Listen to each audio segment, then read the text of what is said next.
السلام عليكم، عاملين ايه؟ يا رب دايما تكونوا بخير وفي احسن حال. تعالوا النهارده لو عندنا كده لحمه، تعالوا نعملها بطريقه حلوه قوي بسيطه برضو، ويكون طعمها لذيذ معانا في نفس الوقت.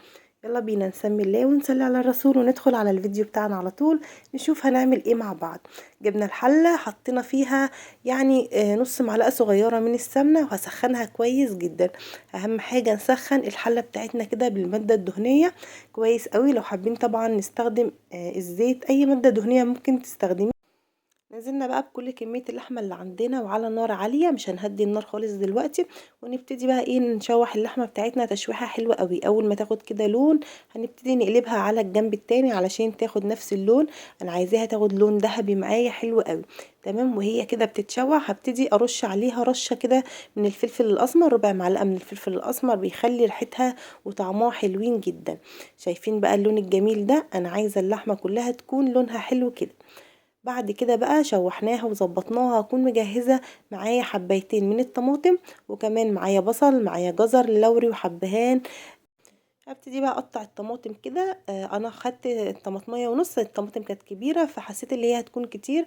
خدت طماطمية ونص بس. ممكن تستخدمي طماطمية واحدة كبيرة. كمان بصلتين، نزلت بجزراية واللوري والحبهان زي ما اتفقنا. وعلى نار عالية هبتدي برضو اشوح الخضار كده. هنبتدي نقلب فيه، سبته دقيقتين على النار لحد ما شميت كده ريحة الخضار طلعت مع اللحمة. وزي ما انتم شايفين كده الخضار دبل معايا شوية. هنا بقى هكون مجهزة مية سخنة، هنبتدي نغطي اللحمة بتاعتنا بالمية. واهم حاجة المية تكون سخنة عشان اللحمة ما تاخدش تسوية كتير منك. بعد كده بقى هنبتدي نشيل اي حاجة تطلع كده على الوش، وهنغطي عليها ونسيبها على نار هادية علشان تاخدي طعم حلو جدا للحمة. لازم كده تسيبيها على نار هادية، وكمان هتاخدي شوية شوربة حلوين قوي. جبنا حلة تانية وحطيت فيها برضو معلقتين من الزيت ومعلقة كده من السمنة. نزلت بقطع اللحمة متقطعة قطع صغيرة، طبعا الحجم اللي بتحبيه. انا مقطعاه كده قطع صغيرة. هنا برضو هشوحها على نار عالية لحد ما اللحمة تدخل في لون ذهبي كده جميل. وهي برضو بتتشوح هنبتدي نضيف عليها نص معلقة من الفلفل الأسمر، وزي ما اتفقنا الفلفل الأسمر مع اللحمة وهي بتتشوح بيدي طعم حلو جدا وريحة حلوة قوي للحمة. هننزل بقى ببصلاية كده كبيرة متقطعة قطع صغيرة. نبتدي نشوح في البصلاية بتاعتنا لحد كده ما تدبل معانا وتاخد لون ذهبي فاتح. مش عايزين نغمق البصلاية خالص. كده بقت زي الفل معايا وتمام قوي. هنا بقى معايا ميكس كده من الخضار، جزر وبسله وكمان فاصوليا.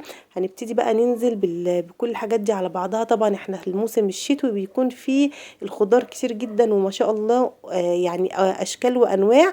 عايزين ناكل اولادنا اكل مفيد وصحي، وكمان يستفيدوا من القيمه الغذائيه بتاعته. فاحنا هنعمل النهارده ميكس من الخضار حلو قوي بقى. ممكن تسموه تورلي، سموه تشكيله كده من الخضار، اي حاجه، بس المهم هنطلع بنتيجه حلوه قوي هتعجبكم.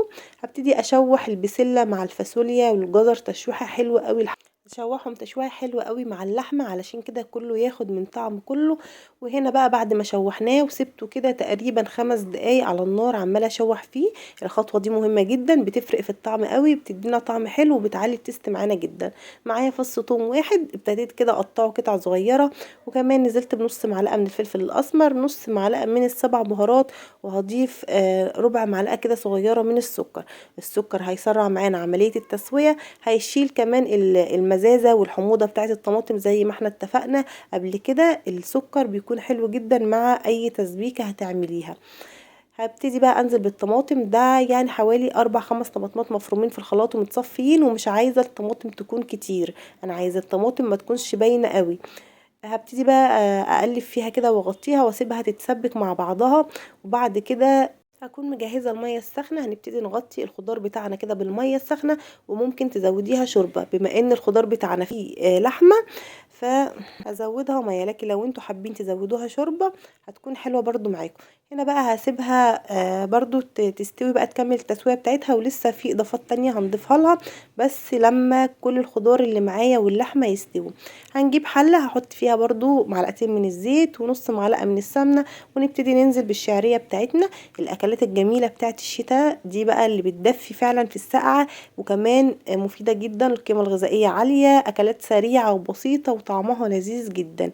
لازم ننوع كده في الاكل بتاعنا، يعني مش كله هيكون اكل سريع او لازم برضو ندخل كده الاكلات بتاعتنا الحلوه دي بتاعت زمان.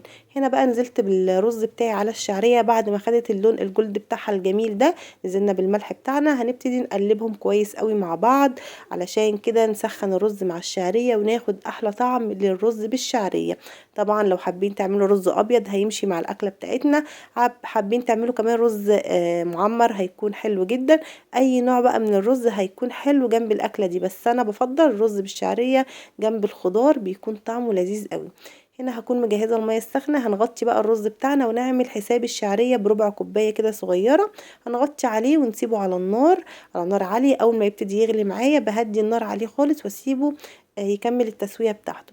هنرجع بقى للحمه بعد كده ما سيبناها على نار هاديه، ما شاء الله خدت ودت كده مع بعضها. وهناخد شويه شوربه حلوين جدا. ظبطنا الملح، كان خلاص اللحمه دخلت في التسويه، ظبطت الشوربه ملح، وبعد كده سبتها برضو تاخد من طعم الملح.